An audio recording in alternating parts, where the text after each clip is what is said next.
ओम शांति। आज 15 अप्रैल 2025। आज बाप दादा के अनमोल मधुर महावाक्य सुनते हैं। मीठे बच्चे, बाप तुम रूहों से रूह रिहान करते हैं। तुम आए हो बाप के पास 21 जन्मों के लिए अपनी लाइफ इंश्योर करने। तुम्हारी लाइफ ऐसी इंश्योर होती है जो तुम अमर बन जाते हो।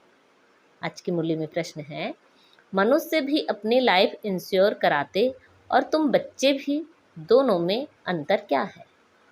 उत्तर है, मनुष्य अपनी लाइफ इंश्योर कराते हैं कि मर जाएं तो परिवार वालों को पैसा मिले। तुम बच्चे इंश्योर करते हो कि 21 जन्म हम मरे ही नहीं, अमर बन जाएं। सतयुग में कोई इंश्योर कंपनियां होती नहीं। अभी तुम अपनी लाइफ इंश्योर कर देते हो, फिर कभी मरेंगे नहीं। यह खुशी रहनी चाहिए। आज की मुरली में गीत बजा है, यह कौन आज आया सवेरे सवेरे। ओम शांति। रूहानी बाप बैठ रूहानी बच्चों से रूह रिहान करते हैं। तुम बच्चे जानते हो, बाप हमको अभी 21 जन्म तो क्या 40-50 जन्मों के लिए इंश्योर कर रहे हैं। वो लोग इंश्योर करते हैं कि मर जाएं तो उनके परिवार को पैसा मिले। तुम इंश्योर करते हो 21 जन्मों के लिए मरे ही नहीं, अमर बनाते हैं ना। तुम अमर थे, मूल वतन भी अमर लोक है। वहाँ मरने जीने की बात नहीं रहती, वो है आत्माओं का निवास स्थान। अब यह रूह रिहान बाप अपने बच्चों से करते हैं और कोई से नहीं करते। जो रूह अपने को जानती है उनसे ही बात करते हैं, बाकी और कोई बाप की भाषा को समझेंगे नहीं। प्रदर्शनी में इतने आते हैं, तुम्हारी भाषा को समझते हैं क्या? कोई मुश्किल थोड़ा समझते हैं। तुमको भी समझाते समझाते कितने वर्ष हुए हैं, तो भी कितने थोड़े समझते हैं। है भी सेकंड में समझने की बात। हम आत्माएं जो पावन थी वही पतित बनी हैं, फिर हमको पावन बनना है। उसके लिए स्वीट फादर को याद करना है। उनसे स्वीट और कोई चीज़ होती नहीं। इस याद को करने में ही माया के विघ्न पड़ते हैं। यह भी जानते हो, बाबा हमको अमर बनाने के लिए आए हैं। पुरुषार्थ कर अमर बन, अमरपुरी का मालिक बनना है। अमर तो सब बनेंगे। सतयुग को कहा ही जाता है अमर लोक। यह है मृत्यु लोक। यह अमर कथा है। ऐसे नहीं कि सिर्फ शंकर ने पार्वती को अमर कथा सुनाई, वह तो सब है भक्ति मार्ग की बातें। तुम बच्चे सिर्फ मुझ एक से ही सुनो, माँ में कम याद करो। ज्ञान मैं ही दे सकता हूँ। ड्रामा प्लान अनुसार सारी दुनिया तमो प्रधान बनी है। अमरपुरी में राज्य करना, उसको ही अमर पद कहा जाता है। वहाँ इंश्योर कंपनियाँ आदि होती नहीं। अभी तुम्हारी लाइफ इंश्योर कर रहे हैं। तुम कभी मरेंगे नहीं, यह बुद्धि में खुशी रहनी चाहिए। हम अमरपुरी के मालिक बनते हैं तो अमरपुरी को याद करना पड़े। वाया मूल वतन ही जाना होता है। यह भी मन मनाभव हो जाता। मूल वतन है मन मनाभव, अमरपुरी है मध्याजी भव। हर एक बात में 2 अक्षर ही आते हैं। तुमको कितने प्रकार के अर्थ समझाते हैं, तो बुद्धि में बैठे। सबसे जास्ती मेहनत ही है इसमें अपने को आत्मा निश्चय करना है। हम आत्मा ने यह जन्म लिया है। 84 जन्म में भिन्न भिन्न नाम रूप देश काल फिरते आए हैं। सतयुग में इतने जन्म, त्रेता में इतने, यह भी बहुत बच्चे भूल जाते हैं। मुख्य बात है अपने को आत्मा समझ, स्वीट बाप को याद करना। उठते बैठते यह बुद्धि में रहने से खुशी रहेगी। फिर से बाबा आया हुआ है, जिसको हम आधा कल्प याद करते थे कि आओ आकर पावन बनाओ। पावन रहते हैं मूल वतन में और अमरपुरी सतयुग में। भक्ति में मनुष्य पुरुषार्थ करते हैं, मुक्ति में व कृष्णपुरी में जाने के लिए। मुक्ति कहो अथवा निर्वाण धाम कहो, वानप्रस्थ अक्षर करेक्ट है। वानप्रस्थी तो शहर में ही रहते हैं। सन्यासी लोग तो घर बार छोड़ जंगल में जाते हैं। आजकल के वानप्रस्थियों में कोई दम नहीं है। सन्यासी तो ब्रह्म को भगवान कह देते, ब्रह्मलोक नहीं कहते। अभी तुम बच्चे जानते हो, पुनर्जन्म तो किसी का भी बंद नहीं होता। अपना अपना पार्ट सब बजाते हैं। आवागमन से कभी छूटना नहीं है। इस समय करोड़ों मनुष्य हैं और भी आते रहेंगे, पुनर्जन्म लेते रहेंगे। फिर फर्स्ट फ्लोर खाली होगा। मूल वतन है फर्स्ट फ्लोर, सूक्ष्म वतन है सेकंड फ्लोर, यह है थर्ड फ्लोर, अथवा इनको ग्राउंड फ्लोर कहो। दूसरा कोई फ्लोर है नहीं। वह समझते हैं स्टार्स में भी दुनिया है, ऐसे है नहीं। फर्स्ट फ्लोर में आत्माएं रहती हैं, बाकी मनुष्यों के लिए तो यह दुनिया है। तुम बेहद के वैरागी बच्चे हो। तुम्हें इस पुरानी दुनिया में रहते हुए भी इन आँखों से सब कुछ देखते हुए नहीं देखना है। यह है मुख्य पुरुषार्थ, क्योंकि यह सब खत्म हो जाएगा। ऐसे नहीं कि संसार बना ही नहीं है, बना हुआ है, परंतु उनसे वैराग्य हो जाता है, अर्थात सारी पुरानी दुनिया से वैराग्य। भक्ति, ज्ञान और वैराग्य। भक्ति के बाद है ज्ञान, फिर भक्ति का वैराग्य हो जाता। बुद्धि से समझते हो कि यह पुरानी दुनिया है, यह हमारा अंतिम जन्म है, अभी सबको वापस जाना है। छोटे बच्चों को भी शिव बाबा की याद दिलानी है। उल्टे सुल्टे खान पान आदि की कोई आदत नहीं डालनी चाहिए। छोटेपन से जैसी आदत डालो वैसी आदत पड़ जाती है। आजकल संघ का दोष बड़ा गंदा है। संग तारे कुसंग बोरे, यह विषय सागर वैश्यालय है। सत्य तो एक ही परम पिता परमात्मा है, गॉड इज वन कहा जाता है। वह आकर सत्य बात समझाते हैं। बाप कहते हैं, हे रूहानी बच्चों, मैं तुम्हारा बाप तुमसे रूह रिहान कर रहा हूँ। मुझे तुम बुलाते हो ना, वही ज्ञान का सागर पतित पावन है, नई सृष्टि का रचयिता है, पुरानी सृष्टि का विनाश कराते हैं। यह त्रिमूर्ति तो प्रसिद्ध है, उच्चते उच्च है शिव। अच्छा, फिर सूक्ष्मतन में है ब्रह्मा विष्णु शंकर। उन्हों का साक्षात्कार भी होता है, क्योंकि पवित्र है ना। उन्हों को चैतन्य में इन आँखों से देख नहीं सकते, बहुत नौधा भक्ति से देख सकते हैं। समझो कोई हनुमान का भक्त होगा तो उनका साक्षात्कार होगा। शिव के भक्त को तो झूठ बताया गया है कि परमात्मा अखंड ज्योति स्वरूप है। बाप कहते हैं, मैं तो इतनी छोटी सी बिंदी हूँ। वह कहते अखंड ज्योति स्वरूप अर्जुन को दिखाया। उसने कहा, बस मैं सहन नहीं कर सकता हूँ। उनको दीदार हुआ तो यह गीता में लिखा हुआ है। मनुष्य समझते हैं अखंड ज्योति का साक्षात्कार हुआ। अब बाप कहते हैं, यह सब भक्ति मार्ग की बातें दिल खुश करने की है। मैं तो कहता ही नहीं हूँ कि मैं अखंड ज्योति स्वरूप हूँ। जैसे बिंदी मिसल तुम्हारी आत्मा है, वैसे मैं हूँ।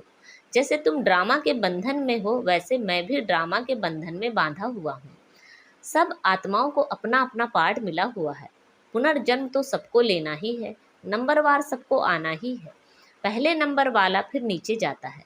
कितनी बातें बाप समझाते हैं। यह समझाया है कि सृष्टि रूपी चक्र फिरता रहता है। जैसे दिन के बाद रात आती है, वैसे कलयुग के बाद सतयुग, फिर त्रेता, फिर संगम युग आता है। संगम युग पर ही बाप चेंज करते हैं। जो सतो प्रधान थे, अब वही तमो प्रधान बने हैं, वही फिर सतो प्रधान बनेंगे। बुलाते भी हैं, हे पतित पावन आओ। तो अब बाप कहते हैं, मन मना भव, मैं आत्मा हूँ, मुझे बाप को याद करना है। यह यथार्थ रीति कोई मुश्किल समझते हैं। हम आत्माओं का बाप कितना मीठा है। आत्मा ही मीठी है ना। शरीर तो खत्म हो जाता है, फिर उनकी आत्मा को बुलाते हैं। प्यार तो आत्मा से ही होता है ना। संस्कार आत्मा में रहते हैं, आत्मा ही पढ़ती सुनती है, देह तो खत्म हो जाती है। मैं आत्मा अमर हूँ, फिर तुम मेरे लिए रोते क्यों हो। यह तो देह अभिमान है ना। तुम्हारा देह में प्यार है, होना चाहिए। आत्मा में प्यार, अविनाशी चीज में प्यार होना चाहिए। विनाशी चीज में प्यार होने से ही लड़ते झगड़ते हैं। सतयुग में हैं देही अभिमानी, इसलिए खुशी से एक शरीर छोड़ दूसरा लेते हैं। रोना पीटना कुछ भी नहीं होता। तुम बच्चों को अपनी आत्म अभिमानी अवस्था बनाने के लिए बहुत प्रैक्टिस करनी है। मैं आत्मा हूँ, अपने भाई आत्मा को बाप का संदेश सुनाता हूँ। हमारा भाई इन ऑर्गन द्वारा सुनता है। ऐसी अवस्था जमाओ, बाप को याद करते रहो तो विकर्म विनाश होते रहेंगे। खुद को भी आत्मा समझो, उनको भी आत्मा समझो, तब पक्की आदत हो जाए। यह है गुप्त मेहनत। अंतर्मुख हो, इस अवस्था को पक्का करना है। जितना समय निकाल सको उतना इसमें लगाओ। 8 घंटा तो धंधा आदि भल करो, नींद भी करो, बाकी इसमें लगाओ। 8 घंटा तक पहुँचना है, तब तुमको बहुत खुशी रहेगी। पतित पावन बाप कहते हैं, मुझे याद करो तो तुम्हारे विकर्म विनाश हो। ज्ञान तुमको अभी ही संगम पर मिलता है। महिमा सारी इस संगम युग की ही है। जबकि बाप बैठ तुमको ज्ञान समझाते हैं, इसमें स्थूल कोई बात नहीं। यह जो तुम लिखते हो वह सब खत्म हो जाएगा। नोट भी इसीलिए करते हैं तो पॉइंट्स नोट होने से याद रहेगी। कोई की बुद्धि तीखी होती है तो बुद्धि में याद रहती है। नंबरवार तो है ना। मुख्य बात बाप को याद करना है और सृष्टि चक्र को याद करना है।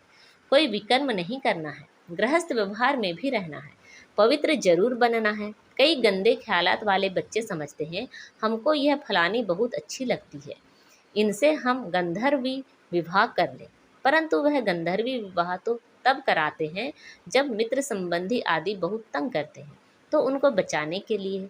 ऐसे थोड़े ही सब कहेंगे हम गंधर्वी विवाह करेंगे, वह कभी रह नहीं सकेंगे, पहले दिन ही जाकर गटर में पड़ेंगे।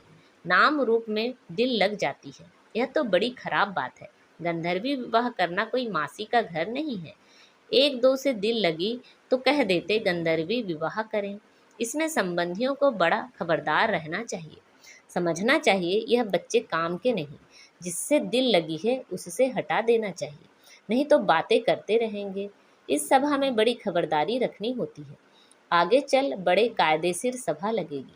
ऐसे ऐसे ख्यालात वाले को आने नहीं देंगे। जो बच्चे रूहानी सर्विस पर तत्पर रहते हैं, जो योग में रहकर सर्विस करते हैं, वही सतयुगी राजधानी स्थापन करने में मददगार बनते हैं। सर्विसेबल बच्चों को बाप का डायरेक्शन है, आराम हराम है। जो बहुत सर्विस करते हैं वह जरूर राजा रानी बनेंगे।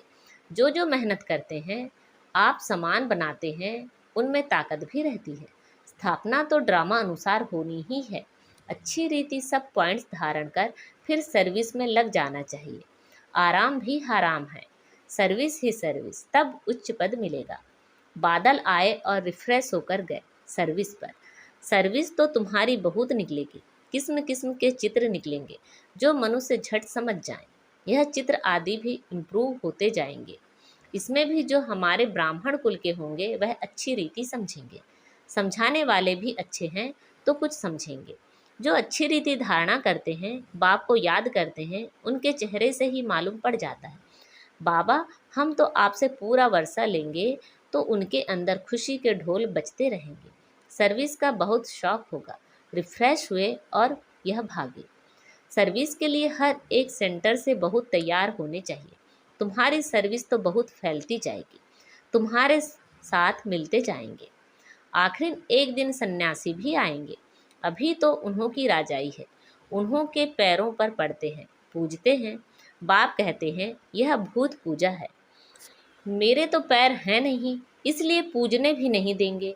मैंने तो यह तन लोन लिया है, इसलिए इनको भाग्यशाली रथ कहा जाता है।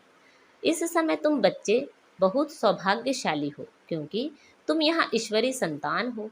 गायन भी है, आत्माएं परमात्मा अलग रहे बहुकाल। तो जो बहुत काल से अलग रहे हैं वही आते हैं, उनको ही आकर पढ़ाता हूँ। श्री कृष्ण का यह अंतिम जन्म है, इसलिए नाम भी इस एक का श्याम सुंदर पड़ा है। शिव का तो किसी को पता नहीं है कि क्या चीज़ है, यह बात बाप ही आकर समझाते हैं। मैं हूँ परमात्मा, परम धाम में रहने वाला हूँ, तुम भी वहाँ के रहने वाले हो। मैं सुप्रीम पतित पावन हूँ, तुम अभी ईश्वरी बुद्धि वाले बने हो। ईश्वर की बुद्धि में जो ज्ञान है वह तुमको सुना रहे हैं। सतयुग में भक्ति की बात नहीं होती, यह ज्ञान तुमको अभी मिल रहा है। अच्छा, मीठे मीठे से खिलते बच्चों प्रति माता पिता बाप दादा का याद प्यार और गुड मॉर्निंग। रूहानी बाप की रूहानी बच्चों को नमस्ते। हम सब रूहानी बच्चों की रूहानी माता पिता बाप दादा को याद प्यार गुड मॉर्निंग और नमस्ते। आज की मुरली से धारणा के लिए मुख्य सार हैं, अंतर्मुखी होकर अपनी अवस्था को जमाना है। अभ्यास करना है, मैं आत्मा हूँ, अपने भाई आत्मा को बाप का संदेश देता हूँ। ऐसा आत्म अभिमानी बनने की गुप्त मेहनत करनी है। रूहानी सर्विस का शौक रखना है। आप समान बनाने की मेहनत करनी है। संग का दोष बड़ा गंदा है, उससे अपने को संभालना है। उल्टे खान पान की आदत नहीं डालनी है। आज बाबा ने हमें वरदान दिया है, विश्व कल्याण के कार्य में सदा बिजी रहने वाले विश्व के आधार मूर्त भव। विश्व कल्याण के कार्य में सदा बिजी रहने वाले विश्व के आधार मूर्त भव। विश्व कल्याणकारी बच्चे स्वप्न में भी फ्री नहीं रह सकते। जो दिन रात सेवा में बिजी रहते हैं, उन्हें स्वप्न में भी कई नई नई बातें, सेवा के प्लान व तरीके दिखाई देते हैं। वे सेवा में बिजी होने के कारण अपने पुरुषार्थ के व्यर्थ से और औरों के भी व्यर्थ से बचे रहते हैं। उनके सामने बेहद विश्व की आत्माएं सदा इमर्ज रहती हैं। उन्हें जरा भी अलबेलापन आ नहीं सकता। ऐसे सेवाधारी बच्चों को आधार मूर्त बनने का वरदान प्राप्त हो जाता है। आज का स्लोगन है, संगम युग का एक एक सेकंड वर्षों के समान है, इसलिए अलबेलेपन में समय नहीं गवाओ। संगम युग का एक एक सेकंड वर्षों के समान है, इसलिए अलबेलेपन में समय नहीं गवाओ। अच्छा, अव्यक्त इशारे। कंबाइंड रूप की स्मृति से सदा विजयी बनो।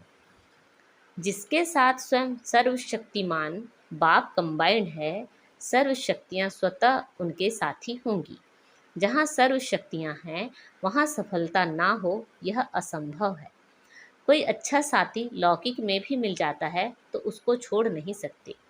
ये तो अविनाशी साथी है, कभी धोखा देने वाला साथी नहीं है, सदा ही साथ निभाने वाला साथी है, तो सदा साथ साथ रहो।